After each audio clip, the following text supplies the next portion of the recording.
Hey there, ever wonder why some jokes land perfectly in one language but flop in another? It's all about culturally appropriate humour in multilingual communication. Let's break it down. Picture this. You're talking to a friend from Japan. You crack a sarcastic joke.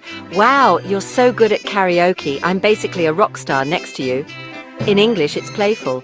But in Japanese culture, where direct sarcasm isn't as common, your friend might think you're seriously criticizing them. Oops, misstep. Culturally appropriate humour means tuning into what's funny and not offensive, where your listener's coming from. So, what works? In this case, try a light universal tease, like, "You sing so well, I need lessons." It's kind, it's clear, and it bridges the gap. Humour's a superpower in multilingual chats. It builds connection, but only if it fits the cultural vibe.